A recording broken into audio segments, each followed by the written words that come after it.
This is Tuning Into Sci-Fi TV, the viewer's guide to genre television for the weeks of July 12th to July 27th, 2025. Hey everybody, welcome back. I'm Brent Barrett. I'm Kevin Batchelder. And I'm Wendy Hembrock. And we wanted to give you one more reminder about our great Discord community. It's a free app. If you've never heard of Discord, it's available on all platforms. Follow the link in our show notes, and you can join all the other tuners and all the other genre TV fans talking about good stuff. Speaking of Discord, there is still a contest underway. It's a mega pack of all the Stargate stuff on DVD that you could ever imagine. And it's available if you go to our Discord and answer one of two questions that we pose in our contest channel. So check out the blog for more details or drop by our Discord to enter the contest. Yeah, and this is a contest courtesy of one of our listeners. These are gently used DVDs, but awesome that they wanted to share them with the community. And it's been great to see folks just answering there in that channel, so they're getting entered automatically. Yeah, and it's been super fun to see folks who even aren't actually answering the questions as well. So it's been a very fun group activity.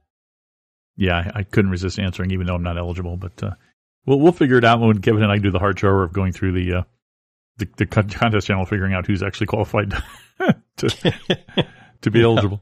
That'll be fun. Find out who it is and work out our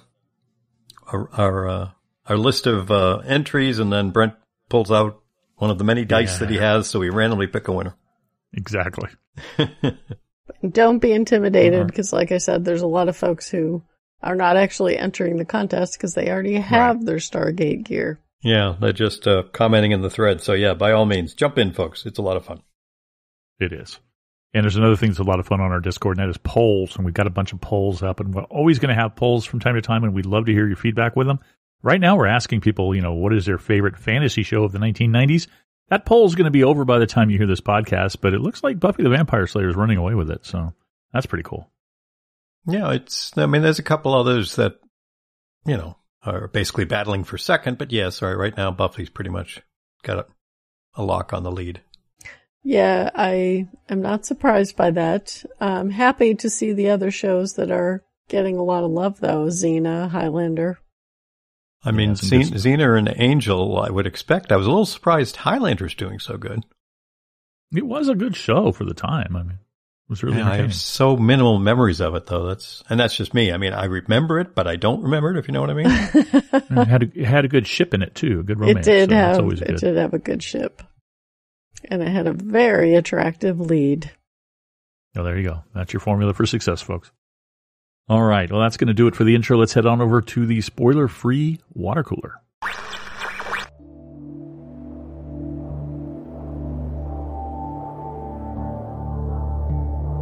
Come in, relax at the Sci-Fi Diner Spa.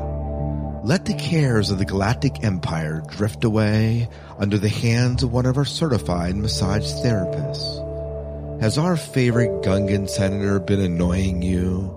Mr. Jar Binks, Mr. Your humble servant. Let the fingers of one of our Twi'lek slave girls rub your frustration many parsecs away. Or perhaps you just found out that your father is a Sith Lord. I am the father. Our Wookiee massage therapists specialize in deep tissue massage. Send a holonet transmission to the Sci-Fi Diner Spa to make your appointment. The Sci-Fi Diner bears no responsibility should one of our Wookiees decide to go on a rampage and strew your guts from one end of the galaxy to the other due to frustration pent up against Palpatine and what happened on Kashyyyk.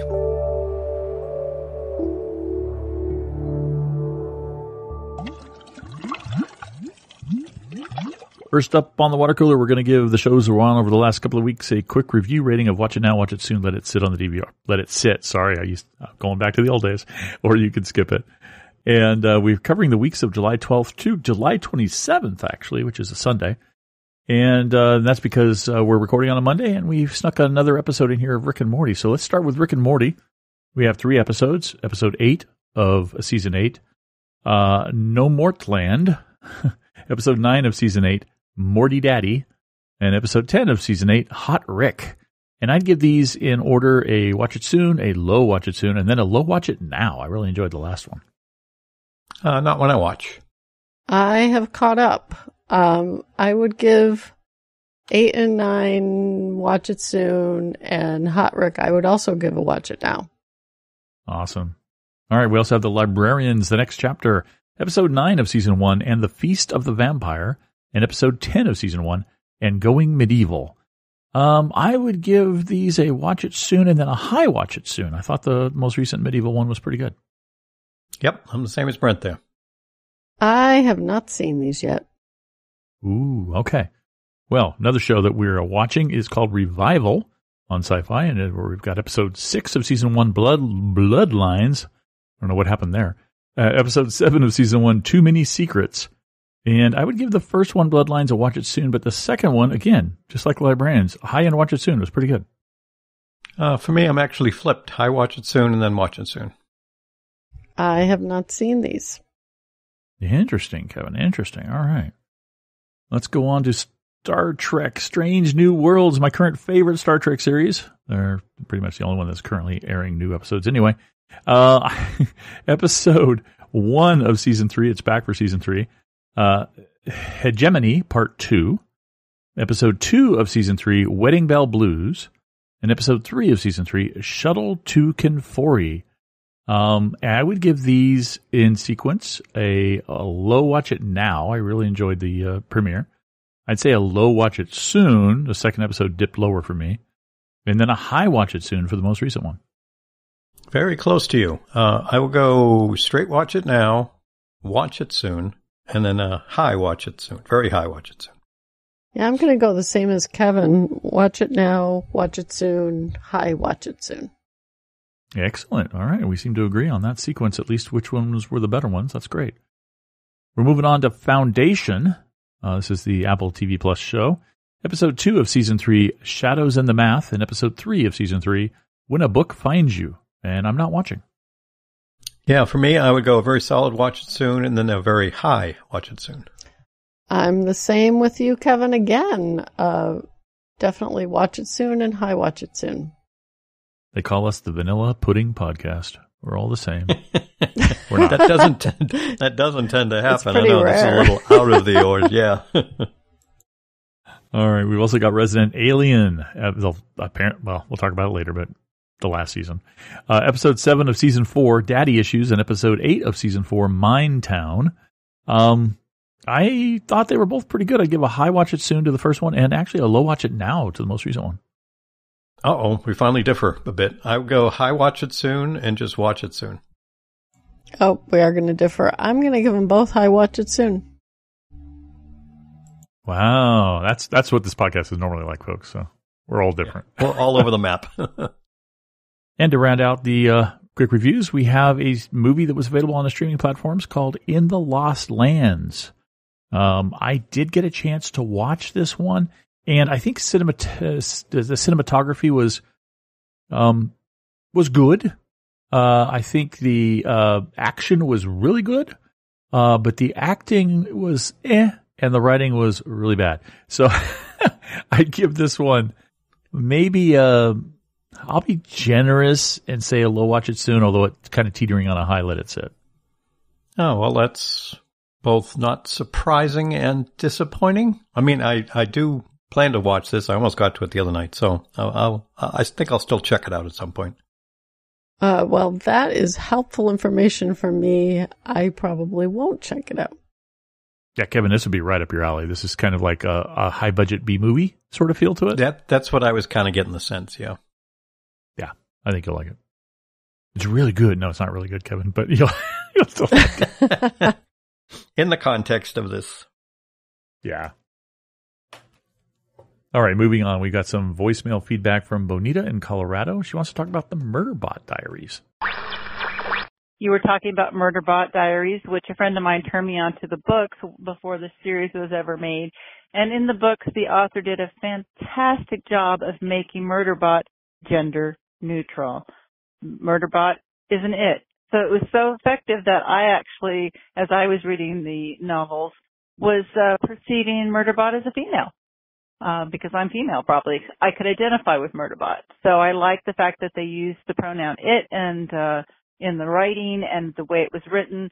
So just a little clarification, even though a male is playing, an actor is playing Murderbot, Murderbot is gender neutral. So I know that was very difficult to cast someone. Some people complained that love the books that it should have been a more androgynous or looking actor or something like that. I think it's fine that they made it a male actor. It doesn't bother me at all. But at first I was like, oh, I thought it was a female. So I just want to put that little 2 cents in about Murderbot. I did read the next couple of novellas, and I won't spoil anything, but it does go in directions you may not expect. A lot more in the AI world, I think, and so it could be potentially very actiony, but he is also, Rusty, I did it too, is in its head a lot. But I like you said, I really do enjoy that they put Sanctuary Moon in there and gave us a visual to put it into, and some people feel that a whole episode set in Sanctuary Moon might be something that could happen. It would be kind of fun. So I hope you guys are doing well. I look forward to seeing hopefully Wendy and Kevin at DragonCon coming up here in less than 30 days. Woohoo! So we'll see you then. Take care, guys. Thanks, Bonita. It was great to hear from you. I will not see you at DragonCon this year because I'm going to be out of the country, and instead I'm going to the Star Trek convention in Las Vegas in about a week instead. So going to have to pass. You'll have to spend all your time with Kevin instead. Related to Murderbot, though, the funny thing is when I read the story, I immediately heard Alexander Skarsgård's voice when I was reading the Murderbot inner dialogue. So, but they made it very clear to me that it wasn't it. And they did that in the show too at one point, when they show you that, it has no genitals and is constantly talking about how it's explicitly not a sex bot. So, I don't perceive it as male, even though it is played by a male actor to give it its quote face.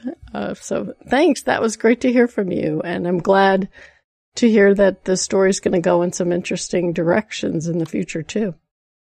Yeah, thanks for that input, Bonita. I really appreciate that because this is a show that I'm not watching, but I'm very interested in. So you're just getting me more and more excited by telling me how much you enjoyed reading them and how they're going into different locations. And Wendy, if you're going to the Star Trek convention, be sure to send pictures of you in the Vulcan ears because, we'd really appreciate that.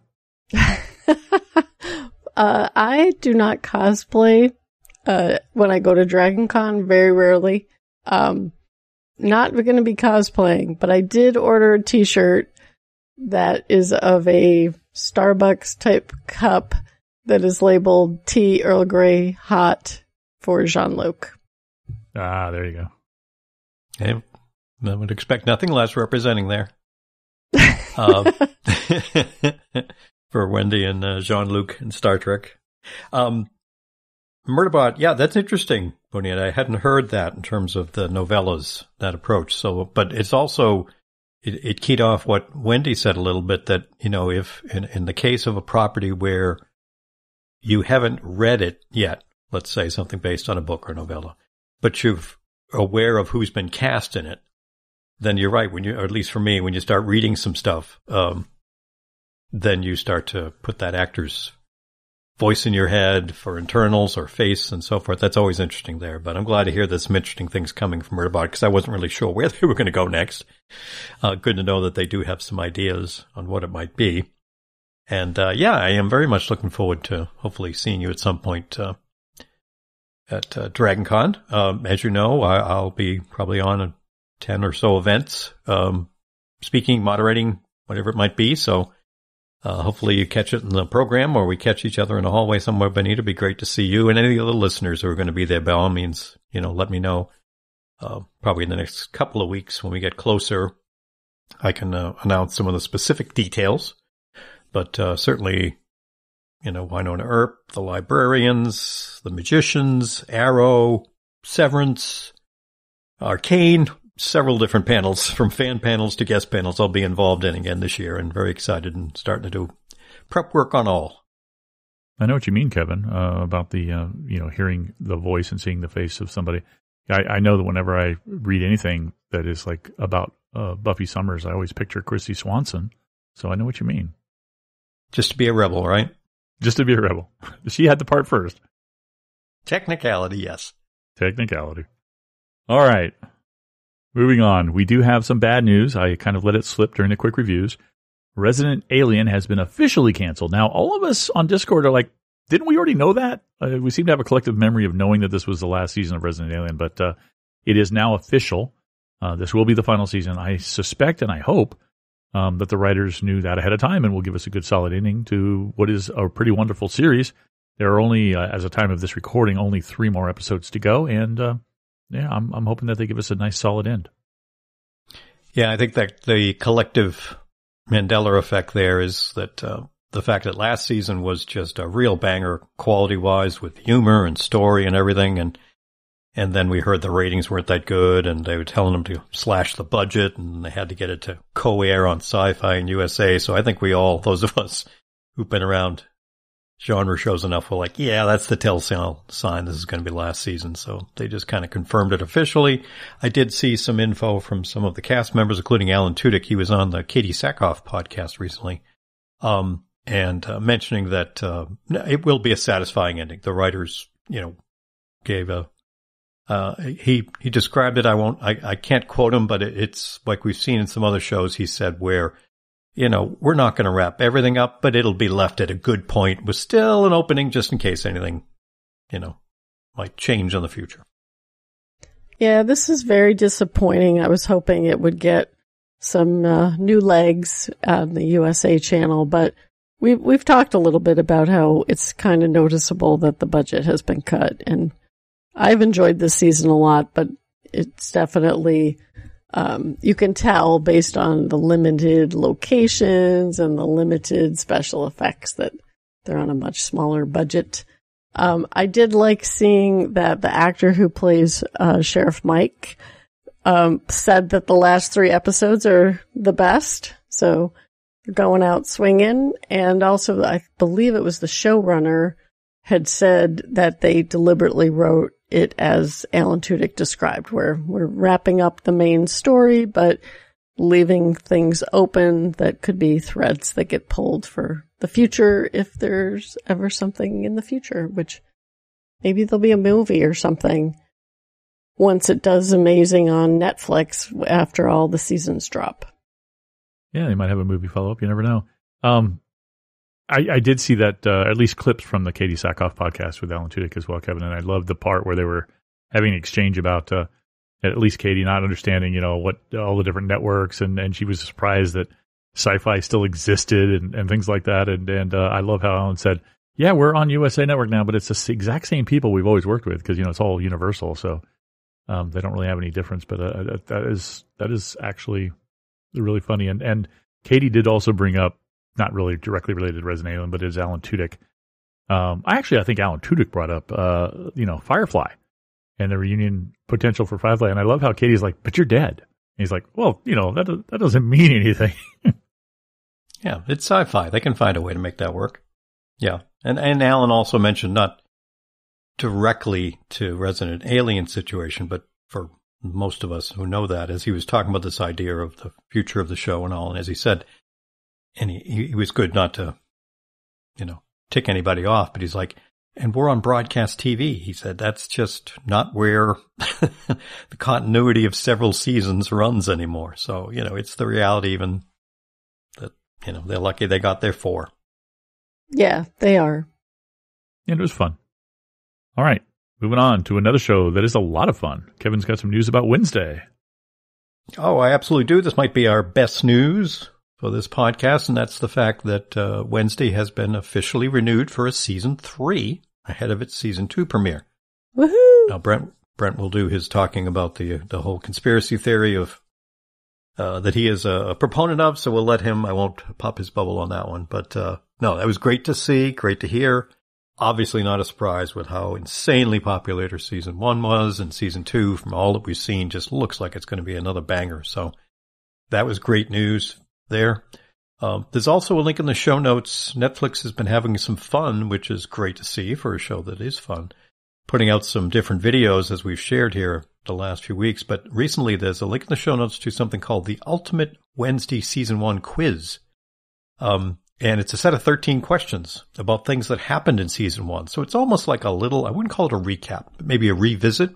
And the thing that's really fun about this video is the fact that each of the questions they ask about, what happened with a certain character or situation is, after they ask it and give you some choices, when they tell you what the right answer is, you then get a minute or two clip to show you what it was. So it's a little bit of a revisit to season 1, some of the humor, some of the big plot items. So great stuff to see. And, as we record this podcast, we're down to about 10 days till, we get the first part of season 2. So very excited.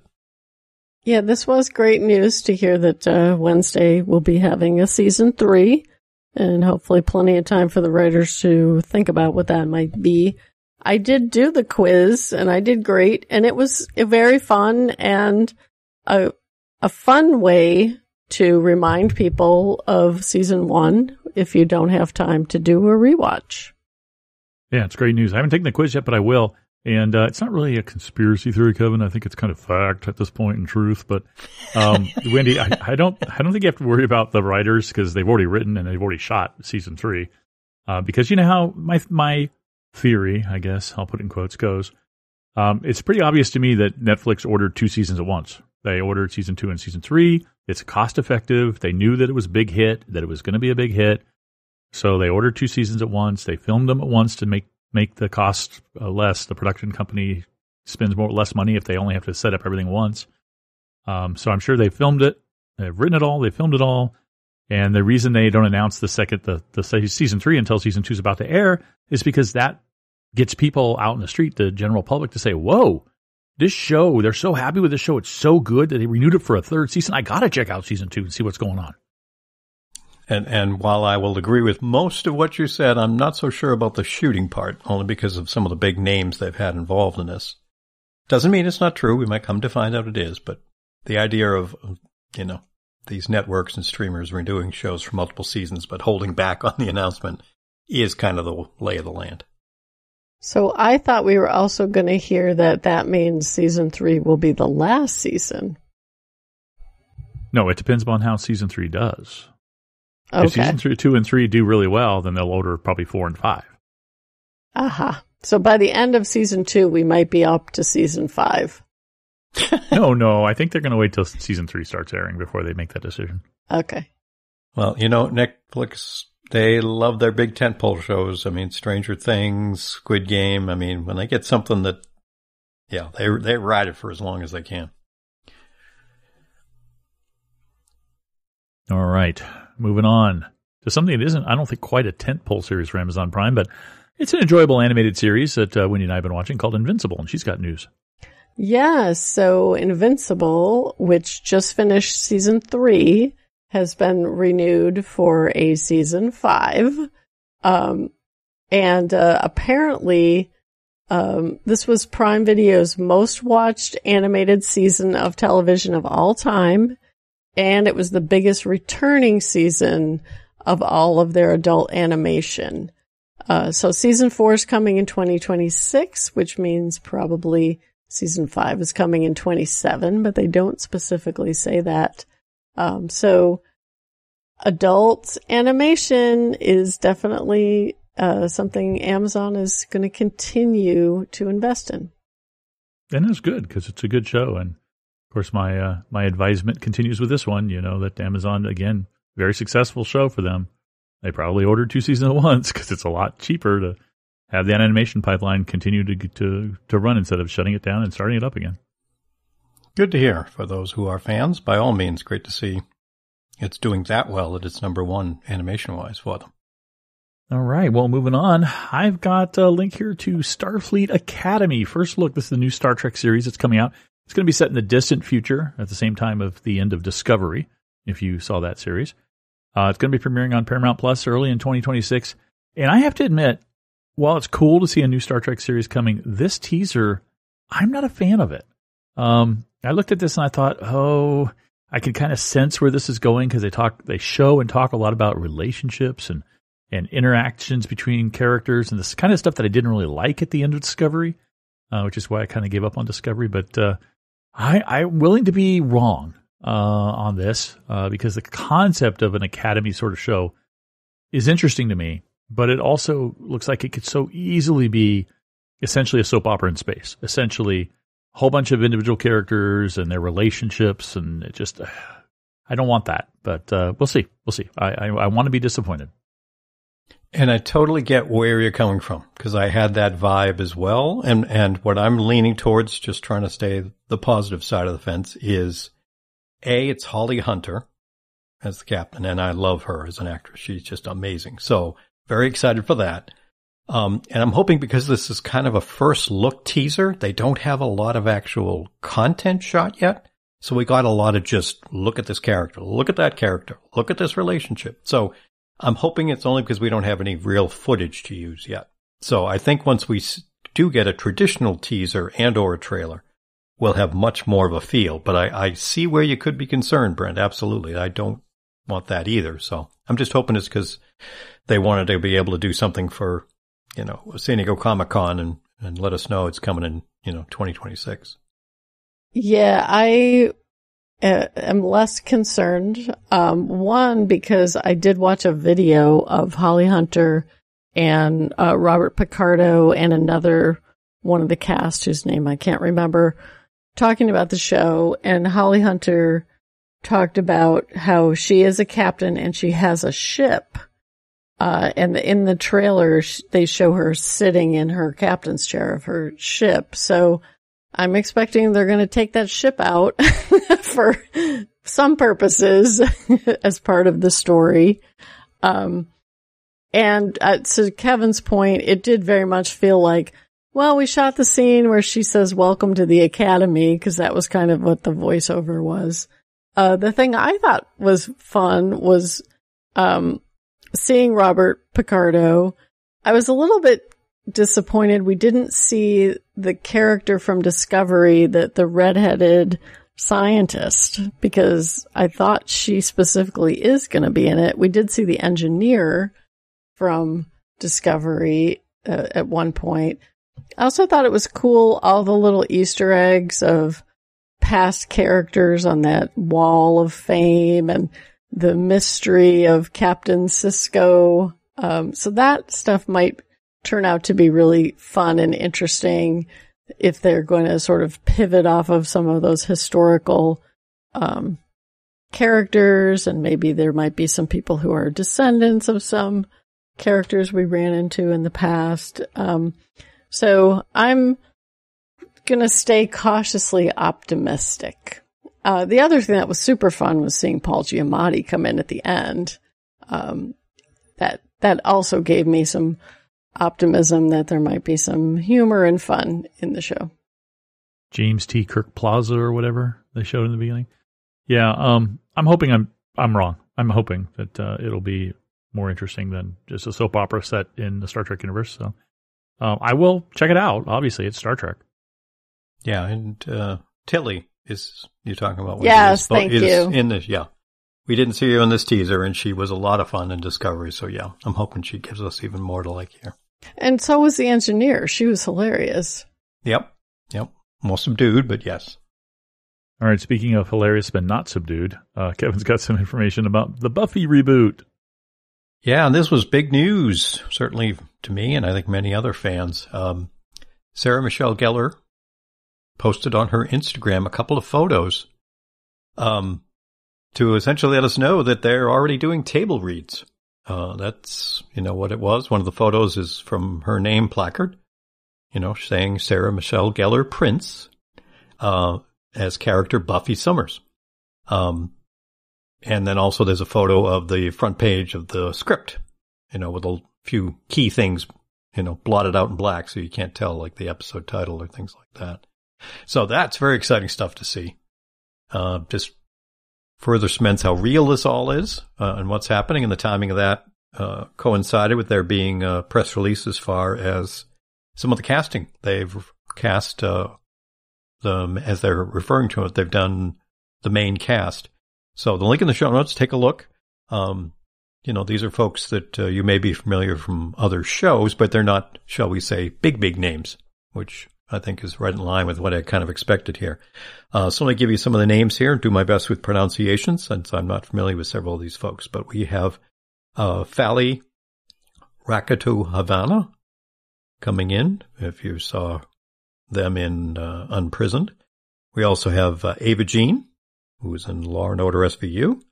We have Sarah Bach. Folks watched Severance. That was Miss Hung in Severance. We also have Daniel D. Tomaso, who was in Witches of East End.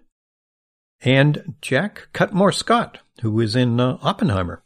So take a look. You might recognize some of the faces, but gangbusters ahead. This is exciting stuff. Yeah, it was very cool to see the photos on SMG's Instagram.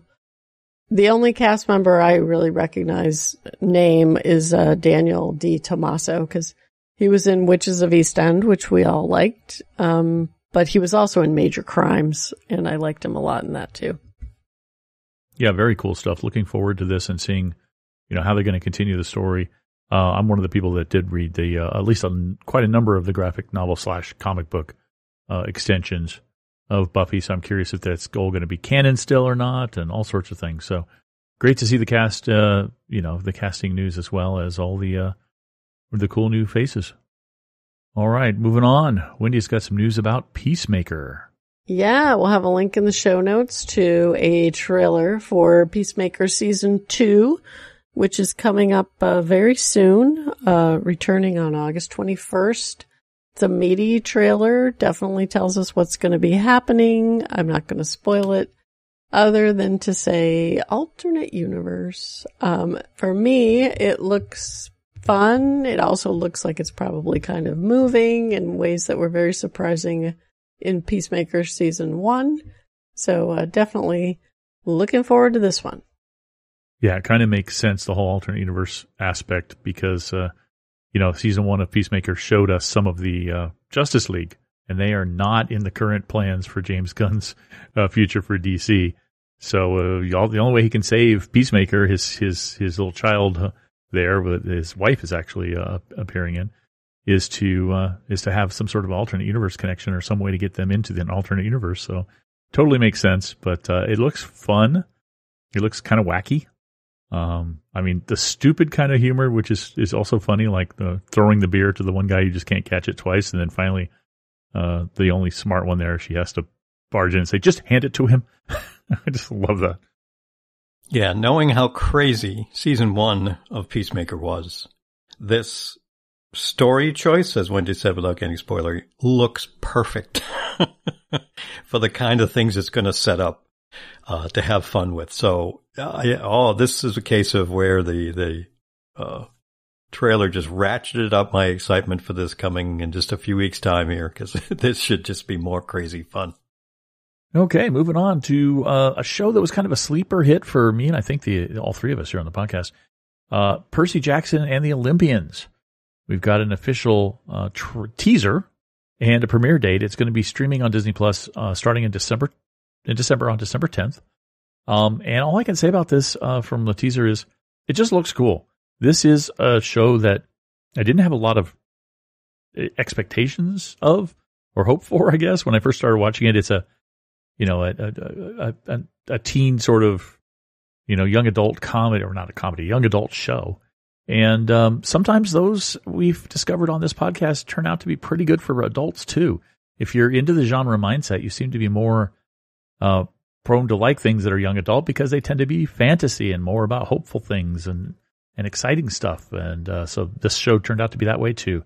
So watch the teaser, get excited. I'm definitely going to be watching on December 10th. Yeah, this did just enough, being a teaser to show us the characters. Again, as you said, because it is a younger cast, they all look older, which can be a good thing because that's the development of where they're at. We got a lot of cool-looking other characters in there. Some showdowns, some looks like new allies to be working with. So it was great to get the official date. We had heard it would be before the end of the year, so December 10th sounds great to me. We got a lot of great stuff coming here in August, September. So nice to now have this one pegged to be right around the end of the year. Yeah, this was nice to look forward to as we go into the holidays. It's been long enough since I watched season 1 that I expected the kids to have aged up, and it looks like they've kind of appropriately moved the story forward for them too. So it all looks pretty darn good. Something else that looks pretty darn good is Stranger Things, and Kevin's got some news. Yes, we finally got video, more than just a few seconds that we got back at the Tadum event. We actually got the release of the official teaser. And this teaser, folks, is more than 2.5 minutes long, so I can't wait for the actual trailer, which will probably be coming in a couple of months' time. But there is chock full of stuff here from the upcoming season. As you may recall, this is going to be dropped in 3 timelines, 3 sets, if you will, right around Thanksgiving here in the U.S., which is end of November, and then just before Christmas, and then the final episode on New Year's Eve. But we see lots of stuff that's going to be happening here in Season 5. Cue the folks doing the analysis of this, frame by frame, and trying to make interpretations of what this one means and what that one means, and speculating if this one's here and that one's there. So, yeah, I've had a lot of fun watching several of those, both from the big name outlets and also just the other Stranger Things fans that I kind of follow on YouTube. So, cue lots of speculation about who we're going to lose, being the final season, character-wise. Lots of good evidence to make there. So, good stuff. I'm just finished season 2 in my full series rewatch, so I've got to finish seasons 3 and 4 over the next couple of months. Really enjoying that, going back to all this. So, man, I'm super excited for this coming, like we said, end of November. The trailer itself here, the link came out as we record this 12 days ago, and it's already got more than 18 million views.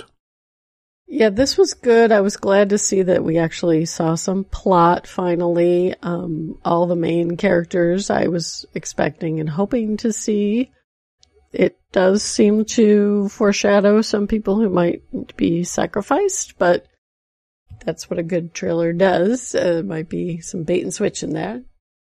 Very excited for the show to come back. I'm hoping it's going to go out in epic fashion. Yeah, me too. It looks like it's exciting. This is one of my favorite shows, so I'm really glad to see it come back. And I enjoyed last season. I'm really going to look forward to this one. One thing I'm struck by, though, in watching the trailer, and we all talked about this and hinted at it, but here's some numbers for you, right? Millie Bobby Brown was 12 years old when this series premiered, and she's going to be 21. Or she is 21 now. That's a dramatic difference to see a 12-year-old in the beginning of the show, and then we see this trailer, and she's a 21-year-old. Oh, boy. I'm just looking forward to it, though. This would be the final season, so I just want to see it go out with a bang. Yeah, and that was not lost on me doing my rewatch. Like you said, going back to season 1 just, several weeks ago, around the same time watching this trailer, which, as you said, is 9 years later. It's like, wow. It's been a long road. We're not watching Enterprise, are we? Star Trek Enterprise? Oh, anyway. That was their theme, in case nobody else got that joke. All right, anyway. Moving on. Wendy, you got some news about Gen V. Yes, we have a link to the official season 2 trailer for Gen V. And I was pleasantly surprised to see this one. Also pretty much telling me the setup of the main story beats, at least for the start of the season. And it looks like more of the same. We have that, I'll say, gory, gross, but sometimes very funny, weird sort of boys-like violence happening because of their various superpowers. And also, the larger, I'll call it resistance to Vought happening as well. So, I was pleasantly surprised by season 1, how much I liked the characters and was really rooting for several of them. And it looks like we're going to pick up a lot of those characters this season and see where they go. Yeah, it was really great to see Erin Moriarty, aka Starlight, in this, seemingly having a prominent role in this clip, in this video, and also kind of learning that maybe this is going to be a lot about how the one with the blood powers that was always grossed out by him in the first season is going to turn out to be, as they said in the trailer, even more powerful than Homelander. So, I mean, we always knew that I'm not going to give spoilers, but that character from The Boys who could pop heads could theoretically have popped Homelander's head. So I guess if you've got that kind of control over the internals of somebody, doesn't matter how strong they are, right? So the trailer makes it look exciting. Gen V I thought was better. The first season of Gen V I thought was better than the previous season of The Boys that came before that. So here's hoping it continues to improve. Yeah, this trailer does a great job reminding us just how nuts things are in the Gen V/The Boys universe. Great to see, as you said, Starlight there. And I enjoyed these characters. This definitely was a pleasant surprise after losing a little luster on my enjoyment for The Boys. Gen V brought it back. So the fact we got the season 2 coming here in September, yeah, I'm looking forward to seeing what we're going to get. Excellent. All right. Well, back into, not outer space, but space-based stuff. We've got official trailer 2 for Alien Earth. They're calling this trailer Greener World. And we've also got some on-set dispatches, first looks from Alien Earth. And I watched these things, and I'm still cautiously optimistic. It's in the Alien universe, but they told us a little bit about at least the dispatches told us, the first look told us more about the plot. Apparently an alien ship that had been going around collecting species from around the galaxy crashes on Earth. Of course, one of the species in there is a xenomorph, as we know from the Alien franchise. So we're going to have a lot of excitement here. There's also I don't know if it's called a subplot, but there's also another aspect of this they gave away here, which is, and we've saw that in the first trailer too, that this is kind of one of our central characters is a 12-year-old girl who gets put inside of an adult synthetic body. So she's dealing with physically looking like an adult, but being 12 years old and all of the stuff that goes along with that. There's some, and they've got a whole team of kids, for lack of a better word. So there's kind of a young adult aspect to it as well. And as I mentioned before on Percy Jackson, young adult stuff is not a turnoff for us. Sometimes that makes things even more exciting. So, August 12th, it's going to be on FX and Hulu. Trailer makes it look kind of creepy and a special effects spectacular, so you wouldn't expect anything less from an Alien franchise production. So I'll be there. I'll check it out. Yeah, I got very positive vibes too now with the different videos they've put out from different trailers, like you said, of this first look. This could be really strong. I mean, we've got to stay optimistic and see how they pull it off, being set, like you said, space-based, but set on Earth in the future, but they got a lot of different advanced stuff in here. So they're trying to tackle a lot. This could come together really well or just be a mismatch with too many different things. We're going to have to wait to see, but I'm excited to find out. So for me, this looked great, actually. We had talked before about the trailers that were just atmosphere and looked like it was going to be sort of the gross alien attack stuff, but the video, especially of the behind the scenes, how much we're going to have that looks like action, as well as, the look and feel is very much Alien, on the ship. Maybe the ship isn't actually in space, but it landed on Earth, but we're still kind of in a ship or interacting with a ship. All that stuff looked really, really cool. And this whole idea about the kid in the AI body and, all the implications of people, trying to augment themselves with technology is interesting as well. So I'm definitely getting more and more interested in this show the more we see information coming out about it. Yeah. Looks pretty cool.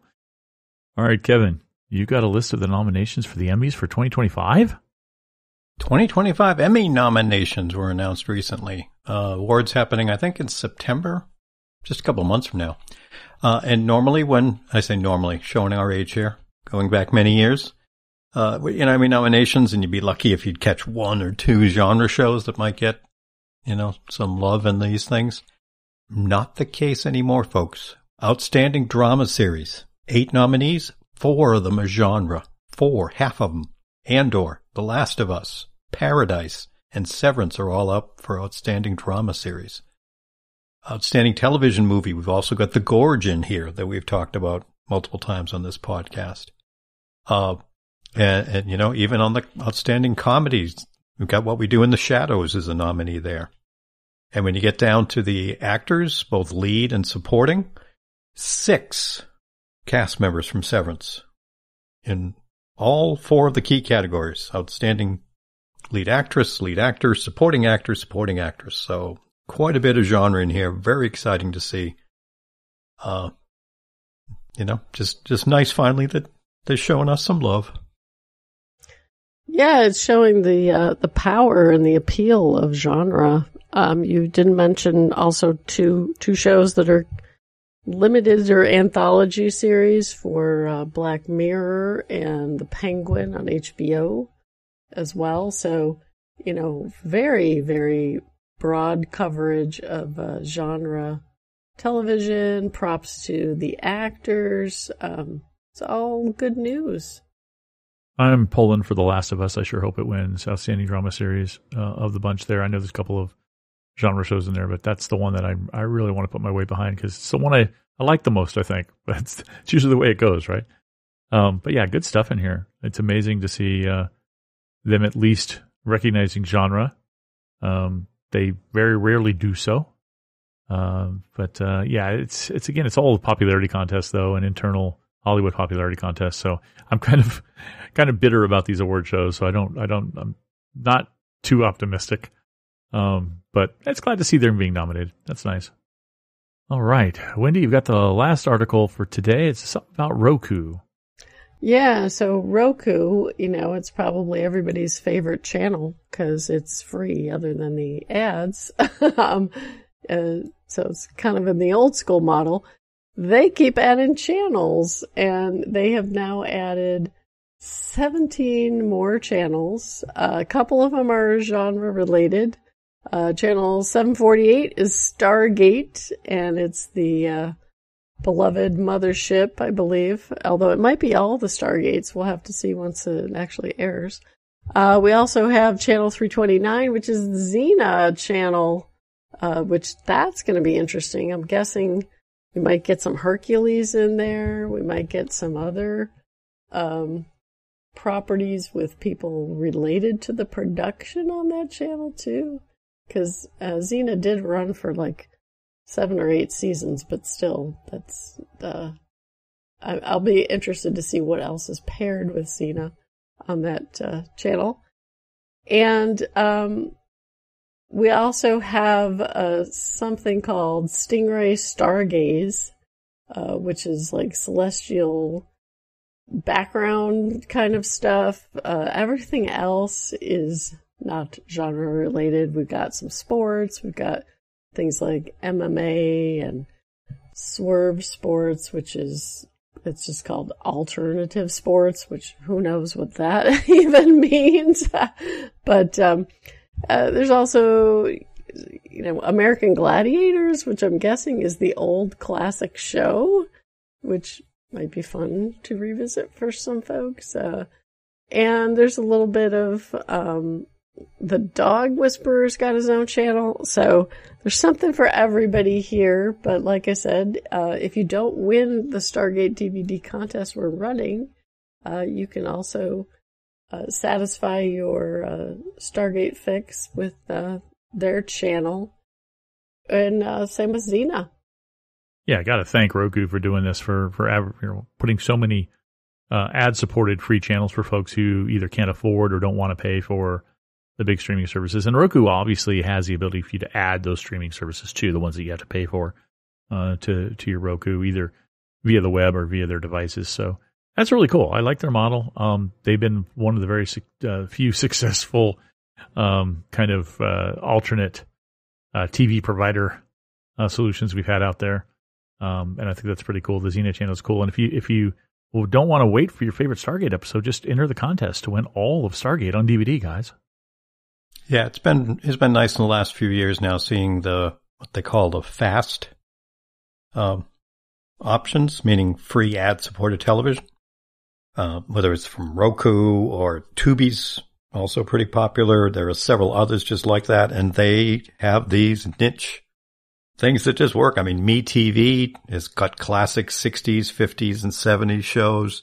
If you want to go back to that, and Wendy's talked about Comet channel. It's got a lot of sci-fi and other stuff. It's just explosion of stuff if you just want to poke around and you don't mind putting up with some ads.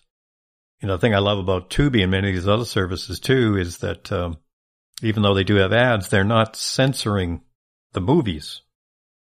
You know, movie shows as well, but oftentimes some of these other places that would have movies, I didn't want to watch them there because they were edited, you know, with but these are in their original form. You're just putting up with some ads in there. So lots and lots to pick from. Yeah, and us older folks can probably handle the ads, even though we don't like them necessarily. We are used to them. We grew up with them. Grew up with terrestrial television where we didn't have a DVR or even necessarily a VCR and had to just sit there and watch the commercials. So we can put up with it. I'm wondering if the newer generations could put up with it, though. I guess we'll find out. Yeah, that's a good point. Many of them don't remember the days of having to watch an ad. Or they never had it, ever. All right. Well, we're going to round out the water cooler with a Tuner Minute. This one was recorded by Kevin, and it's entitled Going Back. When you decide you're going to do a rewatch of a show, whether it be an entire series run or maybe just latest season before the new one returns or the last season of the last episode before a show returns, what is it that goes into your thought process for doing them? Does it have to do with the fact that a show maybe has a lot of mysteries or characters? Maybe it's because you love the show. Maybe it's just part of your routine. When it comes time when you want to look at doing some type of rewatch, how do you approach it and how do you do it? Thanks to listener Michael O. for this idea for the Tuner Minute. Oh, that's an interesting question. Kevin had mentioned some of those shows, those streaming shows like Comet and Start and those kind of shows. Sometimes just running into them is how I start. For instance, I definitely got hooked on rewatching Grimm, and I rewatched Grimm until I was so familiar with the episodes, I knew exactly what was going to happen. So I basically had completely quenched my curiosity and my memory was full, so I didn't need to watch any more of it, but I thoroughly enjoyed it. I probably watched Grimm from start to finish like 4 times, as it was just running on this channel. A lot of times, though, it depends on either what I'm in the mood for and how much time I have available. And from a non-genre perspective, I just watched, because I love British murder shows. So I just watched something called Unforgotten, and that was entirely based on, there's only 4 or 5 seasons and there's only like 6 or 7 episodes per season. They're sort of like long movies. And that was sort of filling the niche of my available time and interest for me. But the other criteria often is something's coming back. Kevin was mentioning that he's doing a rewatch of Stranger Things from start to finish. I probably am not going to have time to do that, but I'll probably do the last season rewatch ahead of its return later this year. I'll probably do that with Peacemaker, although I probably won't even watch the whole thing. I might just watch like the last 2 episodes just to kind of freshen up my memories. I recently did a Wednesday rewatch because some of these early trailers had come out and it sparked my interest in revisiting that show again. So I don't have like a specific criteria. A lot of times it's what is presented to me either on the menu on Netflix or on a channel or something I'm in the mood for, like mysteries, or maybe if I want to watch comedy, I definitely will come back to Resident Alien, and I did that too. I actually rewatched all of Resident Alien before the most recent season came back because of that. And Ghosts would be another good example where if I'm in the mood for a comedy, I'll just jump back into Ghosts. I have a couple of ways of approaching this, and it's changed over time. Back in the days when most of my rewatches would happen via DVD, not even Blu-ray at that point, just DVD. I would just get a hankering for going back to revisit the old times, and I'd pop in either the very first episode or the first one I could think of that I really enjoyed of a series. I'm thinking like Farscape or something like that. I would throw in Babylon 5, whatever, shows that I really enjoyed. If I own the entire thing on DVD. But when streaming became more and more easily accessible until recently, when we started having things being taken off streaming that we've completely lost track of, I would be totally different about it, Kevin. I wouldn't necessarily have like a nostalgia feeling like I did in the old days when I started DVD rewatch. I just have like a flash of something, like an episode or something, and I'd go, oh, that was a really cool scene, or that was a really cool episode. I'm going to go watch that, like Babylon 5 Severed Dreams.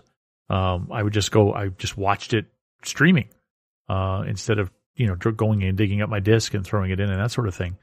Because I just wanted to relive that moment, something that just I thought was a really good portion of a show. And that led to, of course, watching a few more episodes of Season 3 of Babylon 5. So my rewatches now tend to be little bits here and there. The only exception to that is I am a big fan of, I've mentioned it before here, Trek Culture. It's a YouTube channel. It was also Who Culture.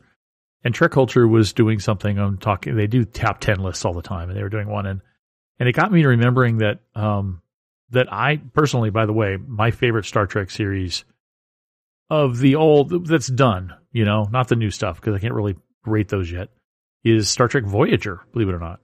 And so I was, at one point, I saw a list on Trek Culture, and I'm like, I really liked Voyager. And while I didn't start from the beginning, I went online, Paramount Plus, and just started watching from kind of basically right before 7 of 9 came on board. Because I think that was the turning point in that show where it became really good. Jerry Ryan is a great actor. People don't give her enough credit for that. And the role, as we've seen in like the recent series like Picard, 7 is Annika is a great character. And so I would start from about the time she was coming on board, and I'd watch the whole series to the end. And that's like the most recent, almost complete rewatch I've ever done. And that's because somebody's top 10 list just reminded me of how much I really enjoyed that show. And I just popped it in didn't pop it in. I just clicked play.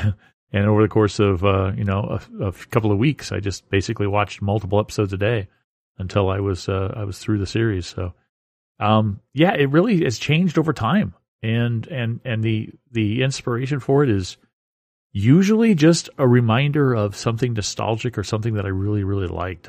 It's not really a mood. I'm not like I'm in the mood to laugh or I'm in the mood for horror. I'm not a horror fan, but I'm not in the mood for time travel or whatever. It's just, something occurs to me and I have the opportunity. I think those two things have to come together, and I'll do a rewatch of something, even if it's just a partial rewatch. Yeah, that's cool with the way you both are looking at it. And I think there's a lot of variance on this. So I'm very much hoping some of our listeners chime in on our Discord or sending us a voicemail or email or whatever, because it seems like everybody kind of goes at this a little differently. I mean, if you've listened to our podcast for a while, I'm the list guy. So I literally have a list of shows I want to do rewatches for, but I don't get the time to, unfortunately, do many of them. And unlike many people, Wendy's a great example, and even Brent saying there, where they might just find something that's on a terrestrial channel that's streaming or get a hankering to start something. I just don't. I decide what I'm going to do, and then I'm that completist to take it beginning to end. Stranger Things is happening now. Also for me, I wanted to do a Wednesday, for example, season 1 rewatch, but I just don't have the time, because a lot of time for me now in July and here definitely coming up in August is going to be spent prepping for DragonCon panels that I'll be doing. But come the fall, that's when I might jump into something else that's on that list of mine to get to. So mine's a little more planned, but very much so to just be able to go and relive it emotionally and all. And you know, I love to start from the beginning when some of them are raw and then go forward from there. So appreciate the listener suggestion and looking forward to hearing more from several of you. Yeah, it's a great question. Yeah, definitely. Yeah, let us know. Many ways to give us feedback. Discord's probably the easiest, but you can send us a voicemail at our website. There's a phone number there you can call, or you can send us an email. Let us know. All right, we're going to head on over now to the spoiler-filled back porch. Today we talk about Star Trek, Strange New Worlds, Resident Alien, and Foundation. First up on the back porch, I want to talk about the first 3 episodes of Season 3 of Star Trek, Strange New Worlds. I just want to get some highlights of each of these episodes real quick and then let my co-hosts go tell us what they like or don't like about them. The part 2, the season opener, this was an interesting episode because the trailer gave away a lot, right? It's a strange thing with prequels. We know certain characters are not going to die because they were in the original series or later on. We also know that certain characters aren't going to die because we saw them in the trailer. You know, their life was being threatened on an alien ship at the end of last season, and suddenly they're in the trailer doing, you know, smiley happy things. So we know they didn't die in this episode. So it was really difficult. But even knowing all of that, they did a great job of making me fear for Ortegas. I literally thought Ortegas might die, even though in hindsight, I look back at the trailer, we saw her on board the Enterprise in the trailer, so we knew she got at least through that. But, you know, the poor character, the poor lady, she's like impaled by the first of all, she's got part of her body eaten away because they've basically been saved for food. Part of her body's eaten away. She gets impaled. She's bleeding out on the ship. Of course, I had to kind of wave my hands and roll my eyes a little bit of a suspension of disbelief that no matter how good a pilot she is, she could still immediately fly an alien ship like a Gordon one. Just kind of makes me kind of chuckle a little bit. But the fact that she was passing out blood everywhere, I thought, oh my God, she might actually die. But sure enough, they managed to save her, stabilize her, and save her. I love how they came up with a treatment for Batel. You know, she had been, for lack of a better word, impregnated, right, by the Gorn, just like others have done. Our former chief engineer sacrificing himself when he realized he was. They used Una's blood to help her battle it. And all this happens because she's actually allergic to the serum that they have devised to put people in cryogenic sleep. They can't freeze her. So they have to go up with another strategy, and they ingeniously use Una's blood because she's got all those healing properties. And it seems to work. In the next episode, it looks like she's recovering. And then, of course, in the most recent final episode, we find out she's not, but I'll get to that in a second. Of course, the whole Spock Chapel thing played part in these first 2 episodes.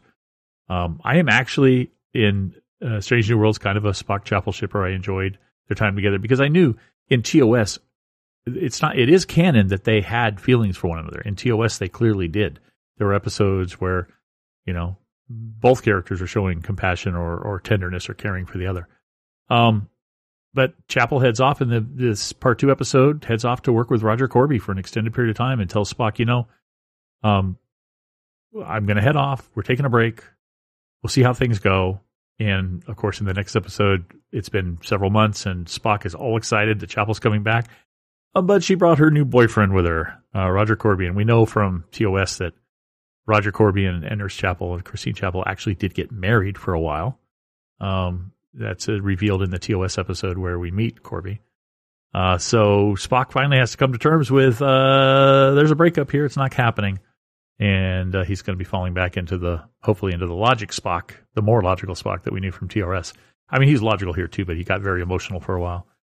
And then the most recent episode, and that whole second episode, the other highlight, of course, is Trelane, who they don't say by name, but we know he's Trelane, that we also saw in TOS.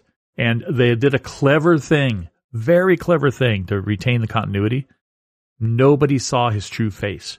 If you notice, whenever he was playing a different character, we would see as the audience, we'd see a reflection that shows what everybody else saw.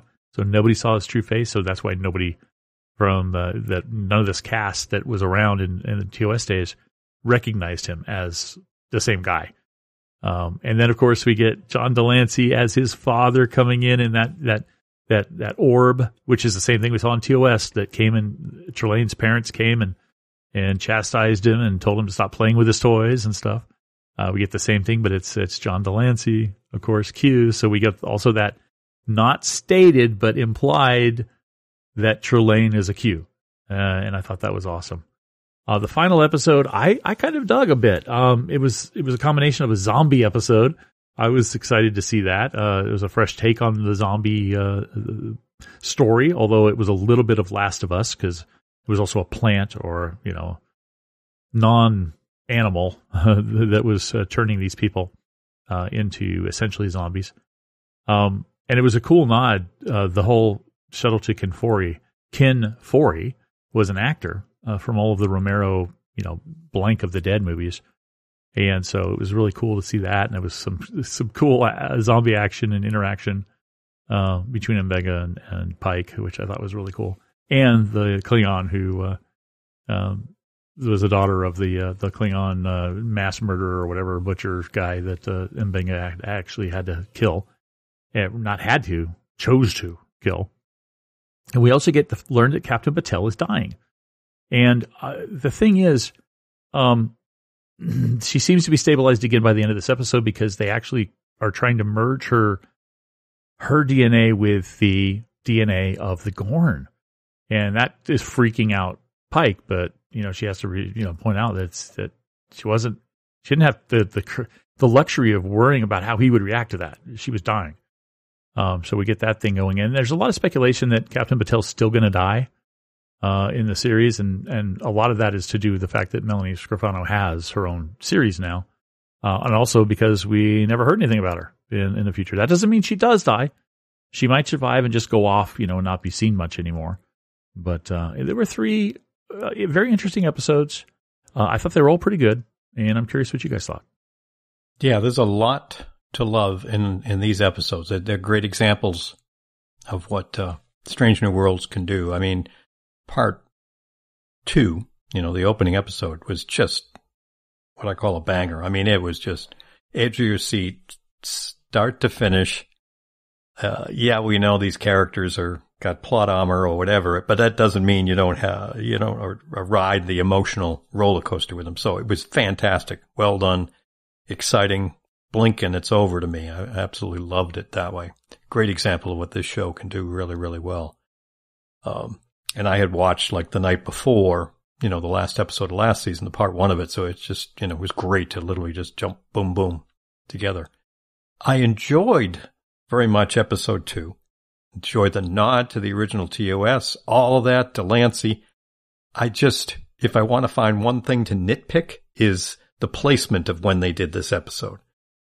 It was a little too jarring to go from literally everybody might die to let's have a little fun about everyone being under a bit of a spell almost. So I liked it, but I don't know. I might have liked it at a different point in the season better. But, it was still fun and well done.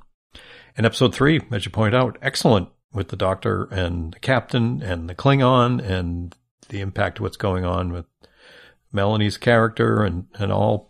Just great stuff again. Really got me concerned and interested. And, some of the reasons why we love some of the characters and what they're doing and the choices they were making, consequences are going to play out. I mean, again, love this show. And this is it doing all the different things it does well, from characters to story to cool battles to everything in between.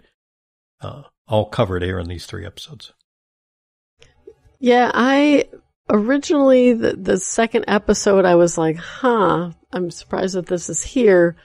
But I was very happy that they got the whole Spock, Christine, fiance thing, I'll quote say, over with. And we didn't drag that all the way out through the whole season.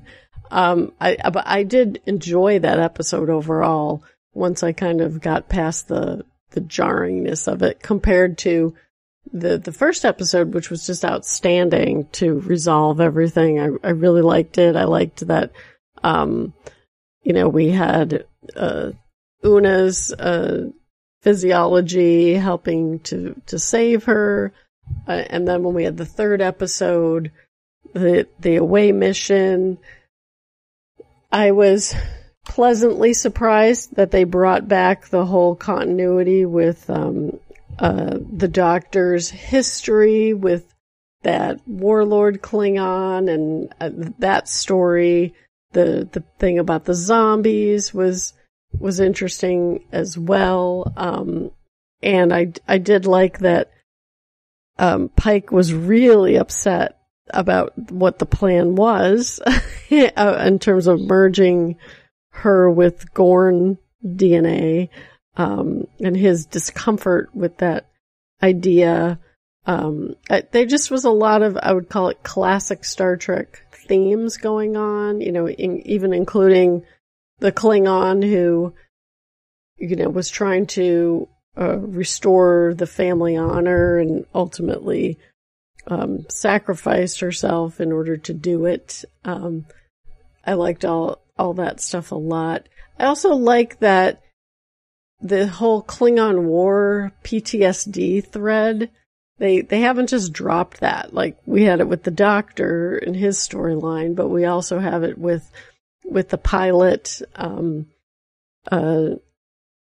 she's talking about, it even goes back after they escape in the first episode, and she's like, saying, I fly the ship. That was really moving. I thought she was going to die, because she's not a character that we know from TOS. And I was like, oh, maybe they are going to start killing off some of the people that we don't know.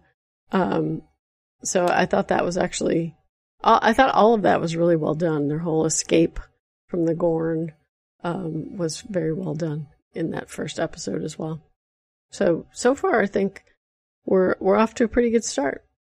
Yeah, I'm still happy to say that it's, I say this in a funny way. It's my favorite current Star Trek. Well, it's the only current Star Trek, but, of the modern series, it's still the best, I think. It's giving us good Star Trek, the stuff we like. Yeah, I would say Lower Decks is probably number 2. Yeah, I agree with you. And maybe the first couple seasons of Discovery, they were pretty good too. They were. I liked Picard. Yep. Also. Yeah. I know. Picard's okay. It had its problems. I'm more easily satisfied by fan service. Yeah. It had a lot of that. It did. All right. Well, moving on. Kevin, you want to talk to us about Resident Evil? Alien? Yeah, I'll go with Resident Alien. Mia Jovovich, it's in my head. It's all screwed up. I know. You watched the movie Alien. With Mila. I know. I get it. Resident Alien, specifically the last 2 episodes that aired are episodes 7 and 8. But I'm going to talk on a little more on a broader scale for season 4. I have been enjoying season 4, but it's funny. I saw some comments, I think, on our Discord and even in some broader social media spots that season 4 so far hasn't really measured up to season 3. And I kind of get why folks feel that way. I mean, I really thought season 3 was just fantastic. One of the best seasons of one of our shows, in years, and funny as all get out. This season, they definitely, as we talked a little bit earlier, since we found out about the cancellation, they've had a smaller budget, and the writers knew this is likely the end, so they've certainly been leaning into the emotional side of the characters and what's happening with several of them. Not as much on the humor. There's still funny stuff. I'm still, laughing out loud at some bits here and there, but not to the degree that we had in season 3. So I've kind of shifted what I'm focusing on and enjoying and getting a lot out of it. But it is not as knee-slapping as it has been. But we are definitely building up story-wise. A big part of what's going on this year has been the hunt for the Mantid and who has it been taking over and all. And they've done a good job of bouncing it around a bit and having, several of our key characters here. Obviously, Harry and Asta and several others trying to figure that out. So it's been some good development in terms of what's going on. But we've been spending a lot of time looking at Darcy trying to pull her life back together and some personal stuff there. Asta even wondering about, whether to leave patients and, all of that. A little bit, shall we say, of the angst side of what's going to happen there. It's been nice to see Mr. and Mrs. Mayer get the baby back and some of the issues around that have been funny and touching. So that's been well done too. And Harry his most recent episode having to kill his father to get his alien power back made for a lot of fun reveal as Mr. and Mrs. Mayor ends up there and the kids and everything else. So it's still doing a good job, and I'm still very much enjoying it. It's just I'm not expecting maybe as much out of it, so I've been okay with what they've been doing. It was nice to have Jules State in as a guest actress, now turning her into the mantid, or shall I say, mantid eating her, so to speak. So it's been some nice little plot twisty left and right. We've only got a couple episodes left, and they say from what the actors have told us and the showrunner that, it will be a very solid ending that we're looking forward to. So I'm just trying to look forward to them and enjoy them. Because again, this has been an excellent series. And again, this season I think is, shifted the focus. So if you're only here for the comedy or very much that, not quite where it was. But, these are still characters I spent several seasons with. So I am interested in how they're doing. Yeah, definitely they chose to focus on resolving the character stuff, probably because their budget was slashed and they maybe knew what was coming. So I like that we are resolving things, the Darcy storyline with how, she's always been kind of adrift in her life, and now she's finally going to deal with her alcoholism after. It was very funny to see them so drunk that they put the bank deposit into the mailbox, though, and solving that mystery. But we've gotten, like, for me, some of the laugh out loud comedy is when you have Alan Tudyk either as Harry, as the alien, dealing with, like, Max and Sahar, or when he's dealing with the baby and even with the father. That was very, funny when he was like, I don't want a snack right now. And then later on, he's like, where's that little snack? And, he's, but it definitely has focused more on sort of resolving some character beats, and Harry's story is more seriously written this season in terms of the lengths that he'll go to get his alien powers back, and who's he going to kill, even in that episode where he's trying to delicately frame his questions about people that Asta would tolerate him killing in order to close his deal. The other thing I've enjoyed this season is Liv and Sheriff Mike and their relationship, and how, but even that is less funny. The sheriff still says some outrageous and crazy things, but they're more in the context of whether he believes in aliens, and now trying to get his girlfriend to believe what's going on with the Mantid. I like that everyone's getting in on the secret of who Harry is, as well.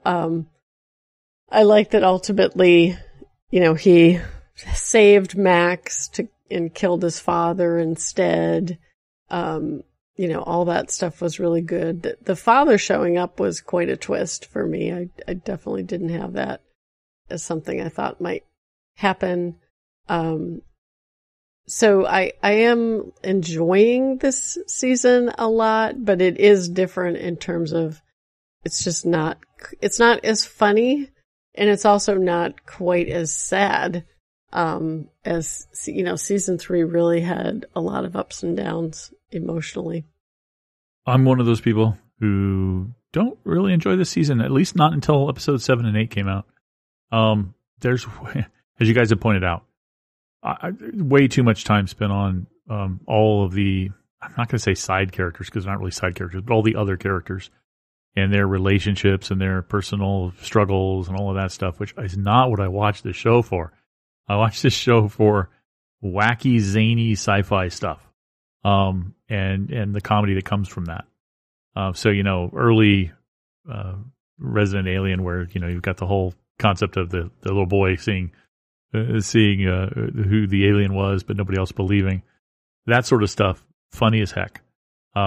The craziness between Mr. and Mrs. Mayor, or whatever you want to call them, and their very odd relationship at home in the earlier seasons was funny, but they were all kind of characters, but they were characters that revolved around our central characters, which is, in my mind, all of the aliens and Harry especially, and the kids.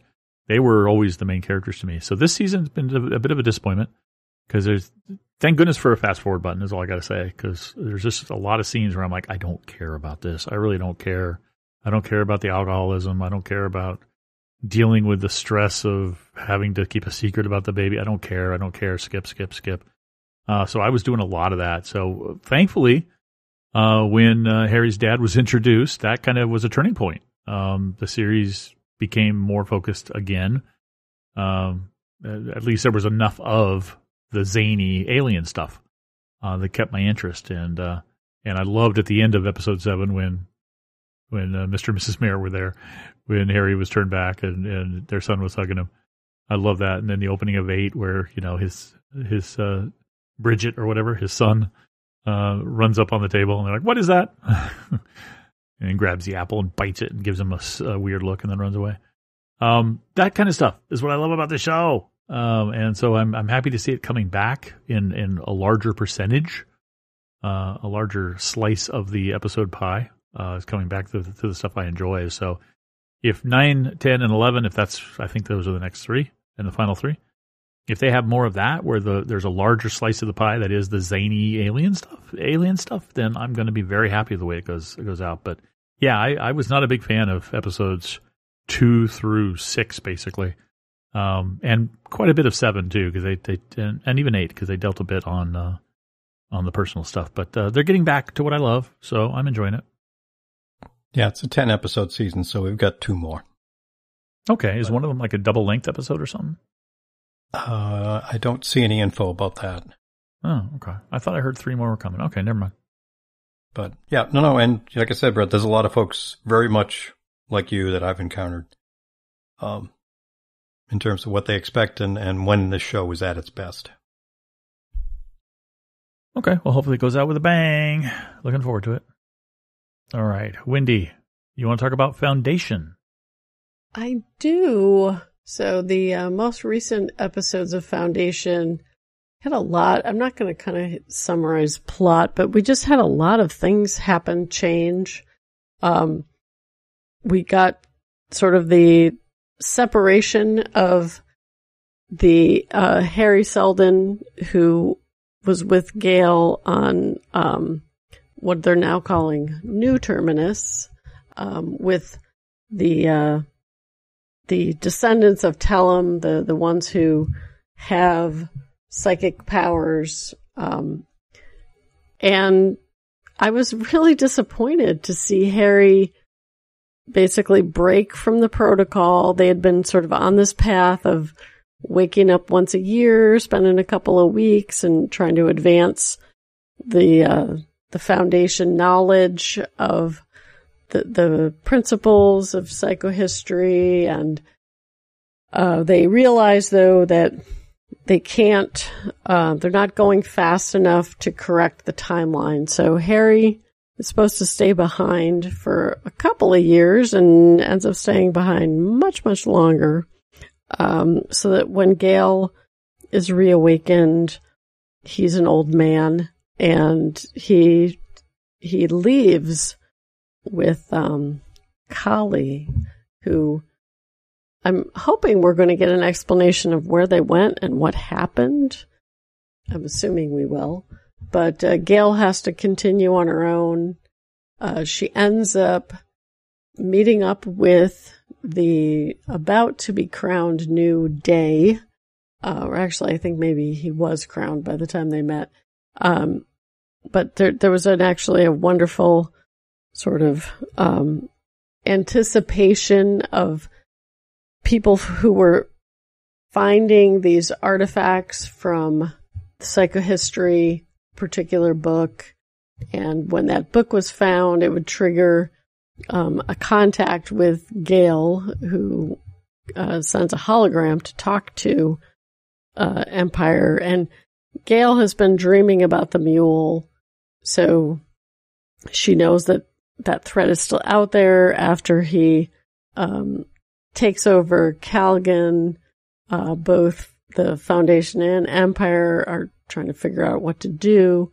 And Day understands the importance of the threat, but the original Day, the Lee Pace one, has done a big Lebowski, and he's MIA. He's also trying to possibly flee from the court with his consort, who happens to be part of the religious cult that worships robots and is expecting a robot savior to return.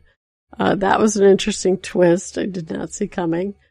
And when Demerzel discovers this about the consort, I'm guessing she actually had her killed, but she had her memory wiped at a minimum, and tells Day that she's gone back home with her memory wiped, but I have a feeling we're going to find out she was murdered, just to be certain that only the Cleons know that Demerzel is a robot. We also have the progression of the mule, and every time we see him do something, he's just worse in terms of the manipulation. There's the I think his name's Tabor Mallow, who one of the guy from Foundation is trying to track down what is this mule, and he enlists Tabor Mallow and his girlfriend. They try to go to a party, and the mule immediately, because the security guy has psychic powers too. He's one of these Tellem cult people. The mule starts reading his mind and asks about Gale, and that will be interesting to see how it plays out. He seems to have jumped away on his ship and gotten away, but the couple stays at the party, and the boyfriend gets manipulated to actually flay himself, which was brutal, and then is able to, though, jump away back to their ship, and they take this guy that is kind of a fool type character, and they take him with them. That guy has been under control by the mule for some period, so it's unclear what will happen next. The mule keeps saying he wants this guy back, and at this party, this fool character was playing a musical instrument that was sort of putting everyone into a trance. So it's unclear if he's an instrument of the mule, or if maybe he has some skills or power that the mule wants. But the mule also makes contact, and this was part of Gale's plan with Cleon, was to contact the mule by a hologram.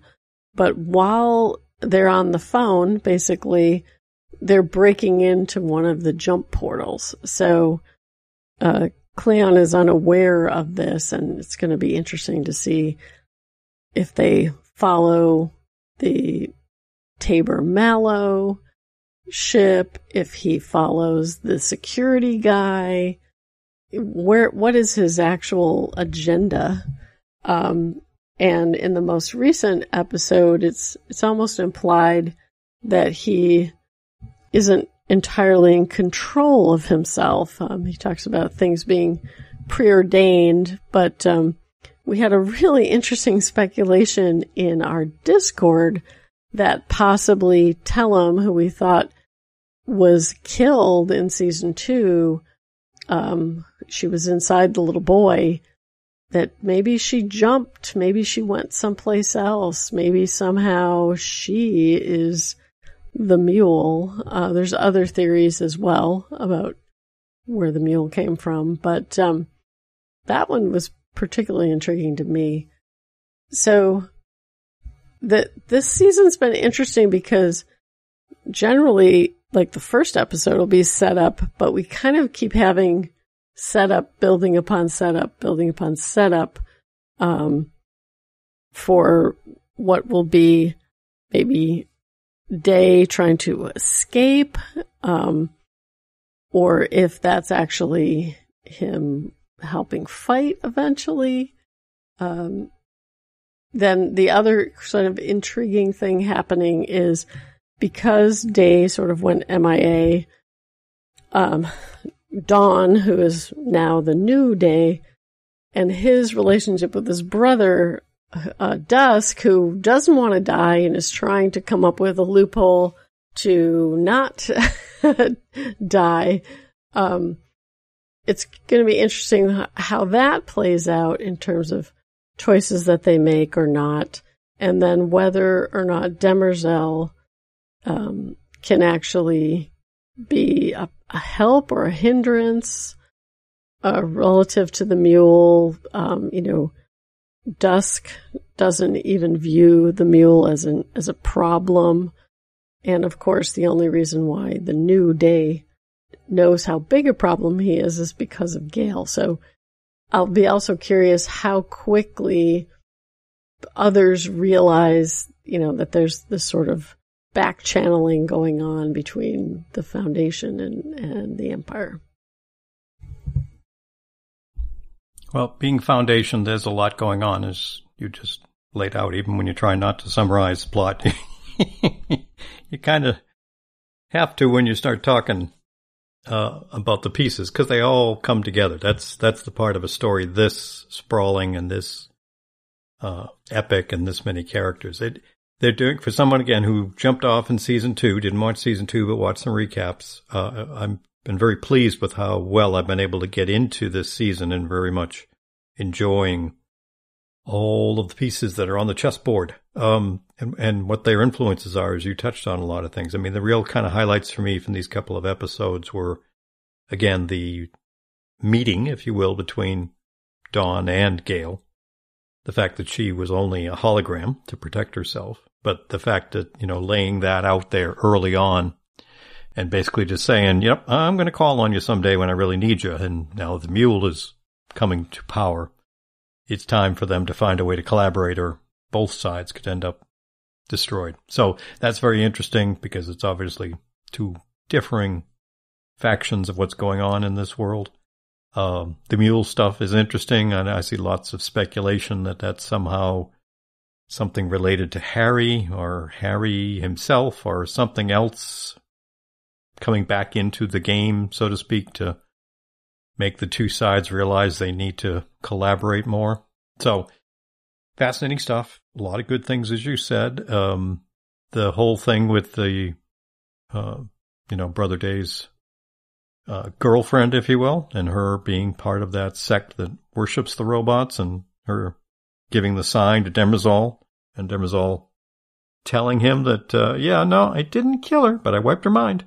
And I only did, I only didn't kill her because, I did it for you. I'm like, yeah, I'm not so sure either on that. So that's going to make him just even more uncomfortable. So it's going to be interesting now to see how all of them, Dawn, Day, and Dusk, as things are transitioning and the mule issue is happening, they need to come down from their lofty pedestals to realize it's time to bring others into the game if they don't want to be obliterated.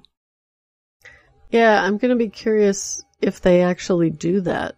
If the three of them ultimately work together, or they do splinter apart. Guess time will tell. All right. Well, I think that's going to do it for this episode, folks. Thank you for tuning in whenever we drop a new episode, and for being on our Discord. Thanks to Kevin and Wendy for joining me here, and I'll catch you next time. Have a great week, everybody. Take care, everyone. We'll see you soon. If you'd like to contact us here at Tuning Into SciFi TV, we offer a wide variety of feedback options, including email at feedback@tuningintoSciFiTV.com, our voicemail at 706-927-8478, on Skype voicemail at Tuning Into SciFi TV, or you can visit our website at tuningintoscifitv.com to find the link to our forums or to use the SpeakPipe widget to leave us a voice message. You can also find us on Twitter at twitter.com/tuningintoscifi or on Facebook at facebook.com/tuningintosci-fi TV.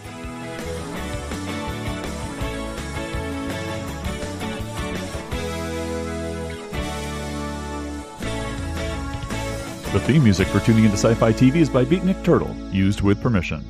You've been listening to Tuning Into Sci-Fi TV, episode 676, recorded July 28th, 2025.